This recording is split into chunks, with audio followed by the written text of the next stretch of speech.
and thank you for joining me once again here on Questions of a Lifetime.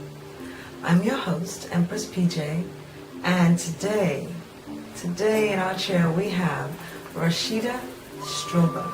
She's a writer, she's a teacher, and she's an actor.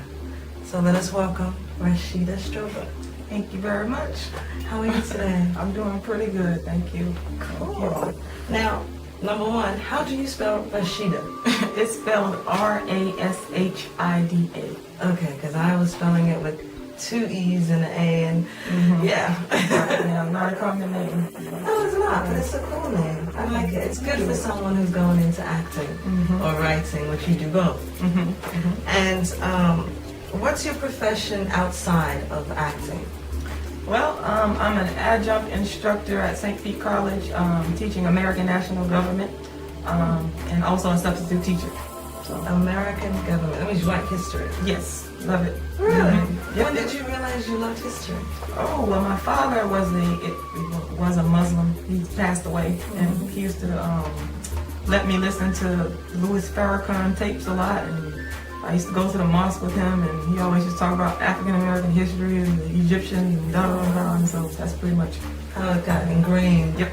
That's cool. To the point that you teach it. Yeah, American National Government. That's awesome. Can't say I love history like that. I love history, but to teach it? Okay. So, we're here to talk about your new play. What is it called? Is it a play?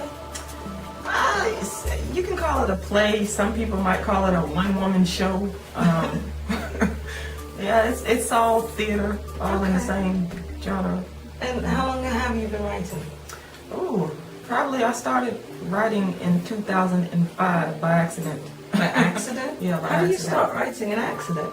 Because I'm really an actor. Okay. And after I graduated from USF 05, I decided to move to Los Angeles to pursue what I really wanted to do, which is act. And because I was a newbie out there and it's kind of hard to get your foot in the door, you have to kind of create your own projects or things that you want to do. So I just decided, I got talking to some people, talking about my life and da-da-da-da. They said, well, maybe you should just write about it. And I tried to get a friend of mine who's actually a very excellent writer to write it for me, but she didn't have time, so I was kind of like forced to start writing. Wow. Well, I have to say I'm glad you did, because I love it. I love it. Thank you very much. Appreciate it. And the play that we're talking about, America, is called A Dark-Skinned Woman's Revenge. So that leads me to my next question. Okay. Why did you title it that? Because I knew that it was, I toyed around with the title for a while, and I knew that it was an attention getter. I've been taking a lot of marketing classes and all this kind of stuff, and so basically I knew it was an attention getter, and I knew it was said exactly what I wanted to get across. Okay, fair enough. Now, the play has 6 different characters. Number one, all of them have the same first name. Yes. Why? Well, because this play is really an offshoot of a one-woman show that I wrote back in 05. It was originally called The Ice Cream Lady's Dream, because I used to be an ice cream lady. So the ice cream lady wanted to be an actor, so hence The Ice Cream Lady's Dream. Okay. So, but that was in LA in 05 when it premiered. When I moved back here in 08, I started teaching at St. Pete College. And so I said, let me just retitle this because it has a different dimension to it. So I titled it From a Street Kid to a College Professor. And then there's a character in there by the name of Sidi. He has a conflict with the main character, Candace Jamari, over skin color, and he constantly tells her, "You're too black to be an actress. You're never gonna make it." Da da da da da. And so there's this constant back and forth. And so when I did the original show, the people really liked that part of it. And I said to myself, well, maybe I should just continue on with this theme. And so that's how I was birthed. Yep. There you go. That's awesome. I love to hear how things come to be. You know, it's like a lot of people think that sometimes things come because, oh, I just wanted to do it. There's a lot of history behind what has made something the way that it is, such as your title. So that's awesome. Okay. Since we understand that now, could you give us an overview of each of the characters? Sure. Okay, basically the synopsis is this: there's 6 dark-skinned women. They all have problems with black men, and they're all very dark-skinned. They have an issue with a black man. So the Joma Nelson, the first character, she's married to an NFL football player, and they've been together since high school. And so once he gets drafted into the NFL, all the problems really start to begin for her, although it started back when she was in high school and college and da-da-da-da-da.